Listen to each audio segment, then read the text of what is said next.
जंगल वाले बाबा नमो नमः, जंगल वाले बाबा नमो नमः, जंगल वाले बाबा नमो नमः, जंगल वाले बाबा नमो नमः। अहिंसामय विश्व धर्म की, संत शिरोमणि आचार्य गुरुवर श्री विद्यासागर जी महाराज की जय। बोलो 108 चिन्मय सागर मुनि महाराज की जय। बोलो जंगल वाले बाबा की।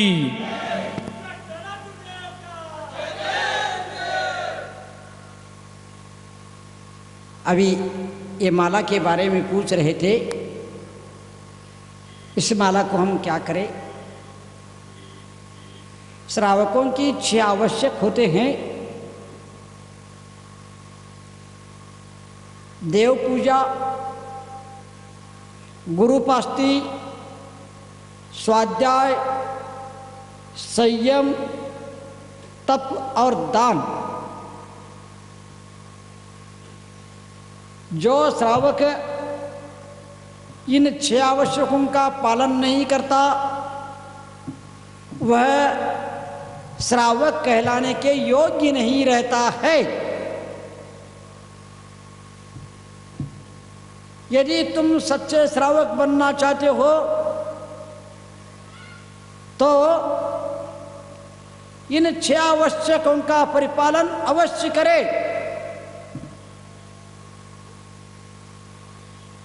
दूसरी बात, आवश्यकों का पालन नहीं कर सकते, कम से कम प्रतिदिन गृहस्थ को, श्रावक को दान और पूजा अवश्य करना चाहिए।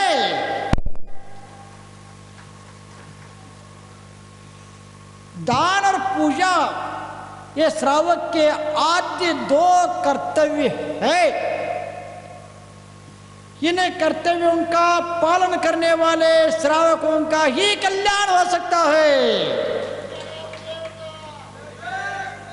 आप अपने कल्याण चाहते हो, प्रतिदिन जिस प्रकार आप प्रतिदिन नहाते हैं, जिस प्रकार आप प्रतिदिन भोजन करते हैं,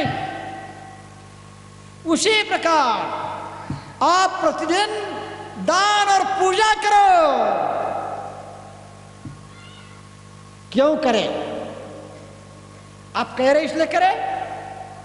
नहीं, जब तक गृहस्थ, सदगृहस्थ, श्रावक दान और पूजा नहीं करता है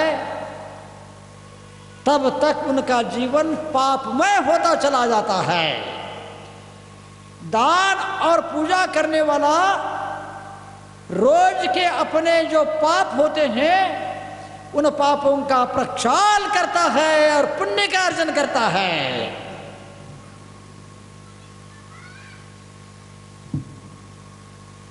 दान और पूजा के माध्यम से पुण्य अर्जन करना है। श्रावक हम जैसे नहीं बन सकता है, उनको उद्योगी हिंसा करना पड़ेगा।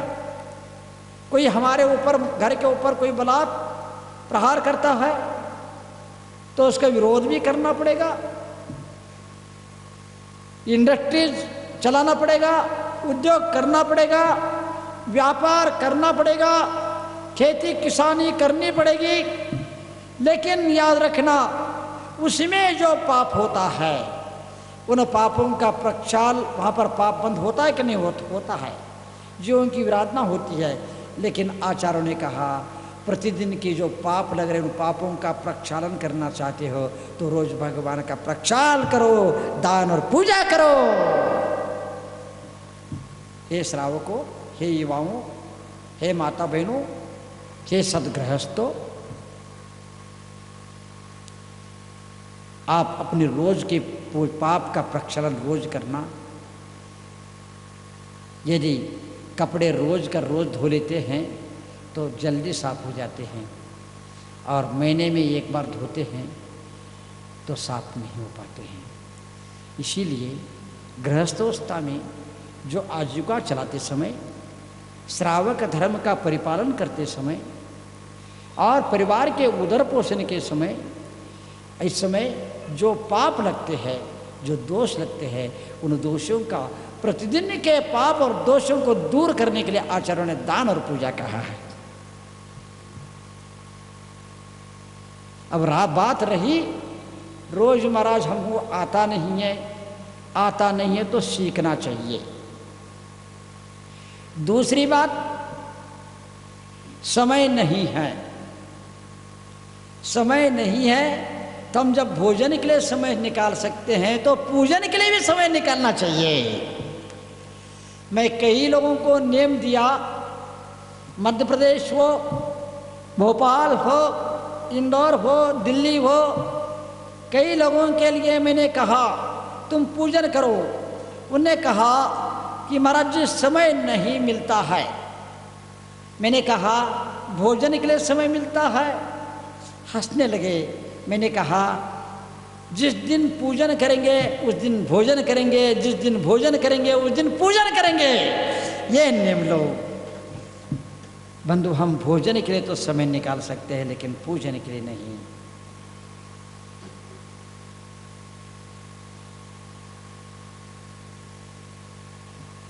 जिस दिन भोजन करेंगे उस दिन पूजन करेंगे, जिस दिन पूजन करेंगे उस दिन भोजन करेंगे।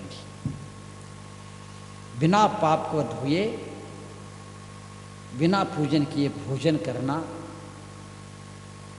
बिना भगवान के दर्शन के भोजन, बिना दान के भोजन। इसीलिए आचार्यों ने कहा सदगृहस्थ को अतिथि संविभाग, पहले उत्तम, मध्यम और जघन्य पात्र को आहार दे करके फिर बाद में भोजन करना चाहिए।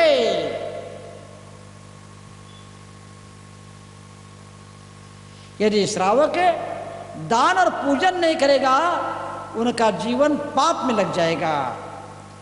दान में धन नहीं लगेगा, धन का दुरुपयोग होगा, दुर्व्यसनों में लगेगा, दुराचारों में लगेगा, दुष्कृत्यों में धन लगेगा। इसीलिए आचार्यों ने तुम लोगों के लिए दान करने के लिए बोला है। और रोज तुम्हारे पूजन में तुम्हारा पैसा लगे ताकि तुम्हारा रोज का रोज पाप कटे।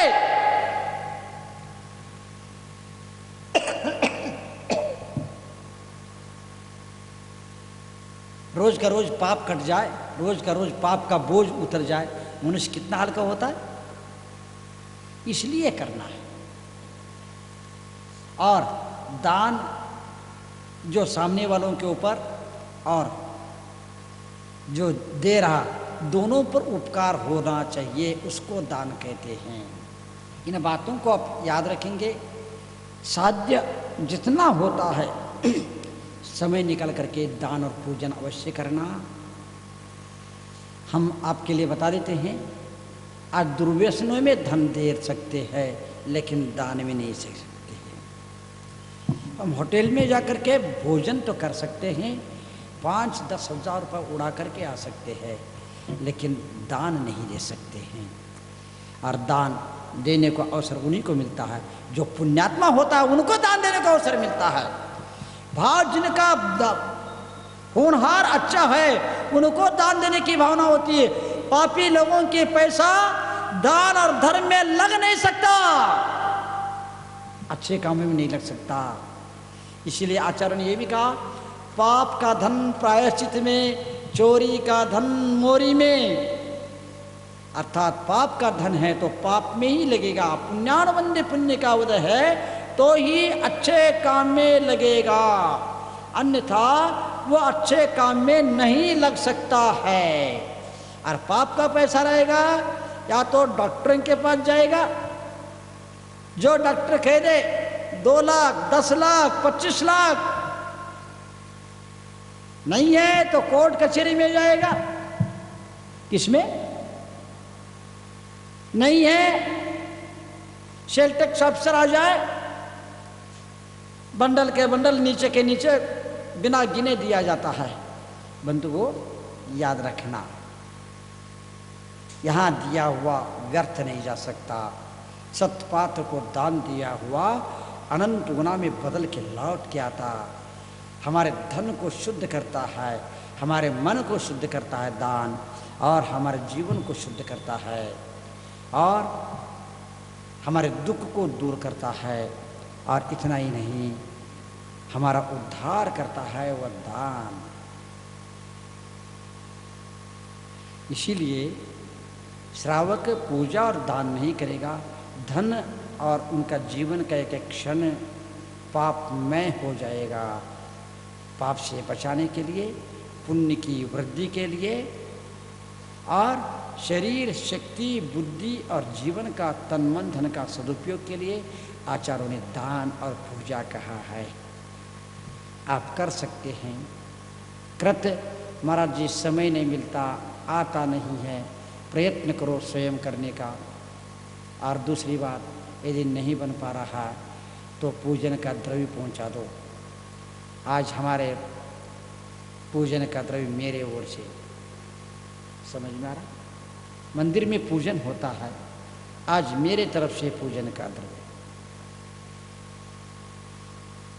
और यहाँ पर आते समय कभी खाली हाथ नहीं आना। भगवान के पास जाते समय, गुरुओं के पास जाते समय चावल लाना, मुट्ठी भर लाना, 4 दाने लाना, 1 बादाम लाना, 1 सुपारी लाना, कुछ नहीं तो 4 चावल लाओ, लेकिन खाली हाथ नहीं आना। खाली हाथ आओगे तो खाली हाथ ही लौट जाओगे। छोटी सी चीज से भी हम अपने पुण्य को बढ़ा सकते हैं। पुण्य के वर्धन के लिए पूजा की जाती है, पाप से बचने के लिए पूजा की जाती है, परमात्मा बनने के लिए पूजा की जाती है। जो परमात्मा बनना चाहता वही पूजा कर सकता है, और पूजा करने वाला ही परमात्मा बन सकता है। बिना पूजा किए भी कोई परमात्मा ना बनाना बन सकता है। सदगृहस्थो, आपने पैसा का त्याग नहीं किया, परिग्रह का त्याग नहीं किया, इसीलिए जो पैसा, जो द्रव्य है उसका सदुपयोग करके पुण्य कमाओ।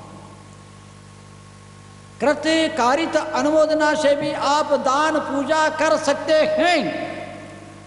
आप पर दान देने की शक्ति नहीं है, लेकिन देने वालों को समर्थन करके, आनंदित हो करके भी अद्भुत साथ से पुण्य का अर्जन कर सकते हो और अपना पापों का नाश कर सकते हो। पूजा में द्रव्य दे सकते हो, रोज का रोज द्रव्य भगवदेव शास्त्रों के लिए हमारा कुछ न कुछ लग जाना चाहिए। जो कम से कम ये भी मैं कहना चाहूंगा, तुम जो कमा रहे हो उसमें से मत दो। तुम जो दुर्व्यसनों में लगा रहे हो उसको बंद करो, वो धन को दान में लगा दो। आज व्यक्ति 10-20 100 रुपए तो 500 रुपए तो यूं उड़ा रहा है। समझ में आ रहा है बेटा? समझ लेना, जीवन को सार्थक करना है, हम निरर्थक नहीं बनने देना। पुण्य के उदय से कभी कभी अवसर मिलता है, ये पुण्य क्षीण हो जाएगा ना, हमारे पास कुछ भी नहीं बचेगा। लेकिन पाप कर्म का भी उदय आए, लेकिन हम अपनी शक्ति के अनुसार दान करेंगे। दान शक्ति के अनुसार करना, शक्ति को शक्ति से बाहर कोई काम नहीं करना। ऋण निकाल करके, कर्जा निकाल करके दान नहीं करना, लेकिन शक्ति को छिपाना भी नहीं। और पुण्य का अर्जन करना, भविष्य का निर्माण करना, जीवन का निर्माण करना, धर्म की प्रभावना करना, सच से पुण्य कमा करके अपने जीवन को धन्य बना देना। कितना सुंदर जीवन है। रोज के पाप को रोज धो डालो। जिस प्रकार रोज स्नान करते हो उस प्रकार रोज दान दो, रोज पूजा में लगा दो, शक्ति के अनुसार कृत्य कार्य अनुमोदन से लगा दो। कोई सब मेरे से कर जा रहा है, मेरा पहुंचा देना, तुम पूजा कर रहे हो मेरे से द्रव्य लेना, ये काम हम 1 करोड़ से करोड़ों का पुण्य कमा सकते हैं, और करोड़ों रुपए खर्च करके भी हम पाप कमा सकते हैं। ऐसे काम कभी नहीं करना। आपके लिए बहुत सुंदर मैंने आज उद्बोधन दिया हूँ। इन बातों को याद रखेंगे और जीवन को सार्थक करेंगे। जहाँ तक माला देने की बात है, जंगल वाले बाबा नमो नमः, जंगल वाले